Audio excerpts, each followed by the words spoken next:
Let's take a closer look at this trend in the periodic table with regard to the size of an atom.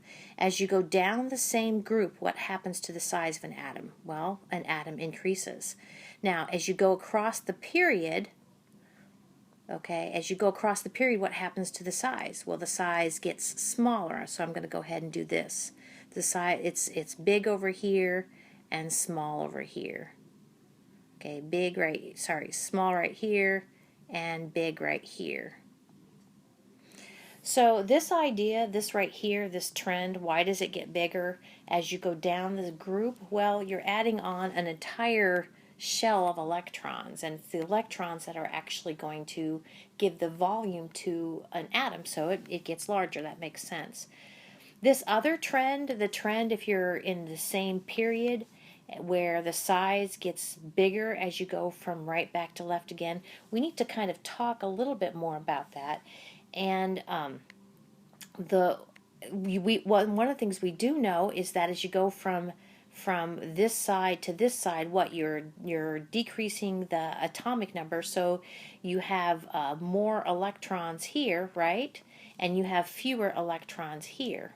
And so we need to kind of explain why that is, that if you have fewer electrons, why is this bigger over here? Okay. So at the crux of kind of what gives the volume to a particular atom are kind of these competing attractive and repulsive forces. And they go like this. So you guys told me I'll put N for nucleus in here. In the nucleus, of course, I have my protons. I'll just put a few protons.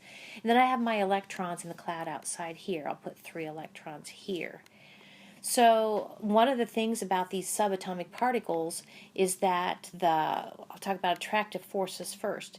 The electrons are attracted towards the nucleus, and that attraction actually makes the atom smaller.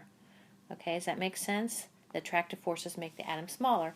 The repulsive forces then come in with these electrons wanting to repulse from each other, and I call it kind of a fluff out factor. As those electrons push away from each other, that repulsive force, actually that would make the atom larger. So we have those two kind of competing things going on with regard to subatomic particles and kind of the way an atom is structured. So that's kind of summarized here, that those attractive forces between the electrons and the protons actually make the structure or the atom smaller.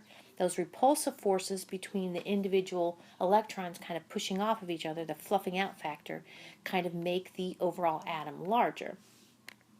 That's kind of what's going on behind the scenes. Oops. Yeah.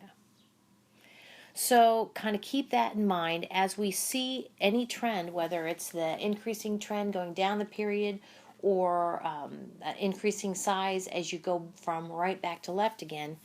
Okay, that means that we must have more repulsive forces at work. If the atom is smaller, that means we have more attractive forces at work.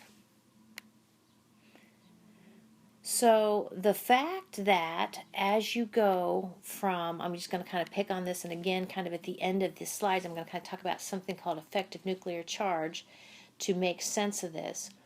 But the fact that as you go from right back to left again, you have a larger atom must mean that that you have less attractive forces. Put another way, and I see this is what my slide says, the fact that it gets smaller as you go from left to right must mean that we have some sort of additional attractive forces going on, and that is exactly what happens in the same period.